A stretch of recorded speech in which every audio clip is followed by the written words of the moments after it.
আমাদের প্রথমত আমরা দাবি আছে, প্রথমত আমরা সুপ্রিম কোর্ট এবং হাইকোর্টের অনুসারে আমাদেরকে নিয়মিত স্বীকৃতি দেওয়া। 2 নম্বর হচ্ছে আমাদের সমকাজে সমবেতন দেওয়া। 3 নম্বরে আমাদের গ্র্যাচুইটি প্রদান করা।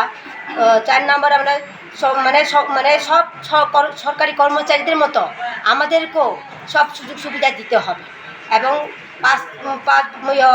অবসরকালীন আমাদের ওয়ার্কারদের 10 লাখ টাকা এবং হেল্পারদের 5 লাখ টাকা করে আমাদের দিতে হবে।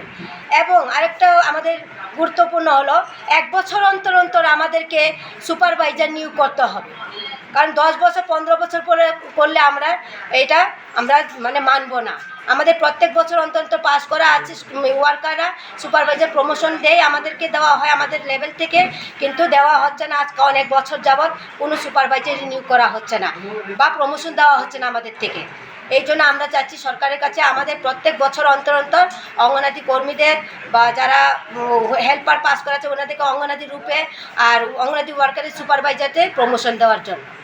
এটা আমাদের ছিল গত 3 দিন আগে আমরা আস্তাবল বিবেকানন্দ মসজিদ সামনে আমরা দাঁড়িয়ে রুট ব্লক করার জন্য বা মিছিল করার জন্য এসেছিলাম, কিন্তু থানা পারমিশন আমাদেরকে দেওয়া হয়নি, তাই আমরা সেই দিন করতে পারিনি। এবং আমাদের মাননীয় ডিস্ট্রিক্ট অফিসার আমাদের বলে দিয়েছেন এবং কাগজ নিয়েছেন, আমাদের দাবি সনদ কাগজগুলো নিয়ে গেছেন, কিন্তু এখনও কিছু এটার কথা উঠছে না। তাই আমরা আজকে হাইকোর্টে যাওয়ার জন্য এসেছিলাম আমাদের দাবি নিয়ে, কিন্তু হাইকোর্টে জায়গা না থাকাতে আমরা এই স্টুডেন্ট হেল্প ক্যাম্পটা আমরা নিয়েছি। আজকে আমরা অঙ্গনাদি ওয়ার্কার এবং হেল্পার সারা ত্রিপুরা রাজ্যের মিলিতভাবে যৌথভাবে আমরা এই আমাদের দাবি সনদগুলো পেশ করার জন্য বা কোর্টে দেওয়ার জন্য আমরা এসেছি।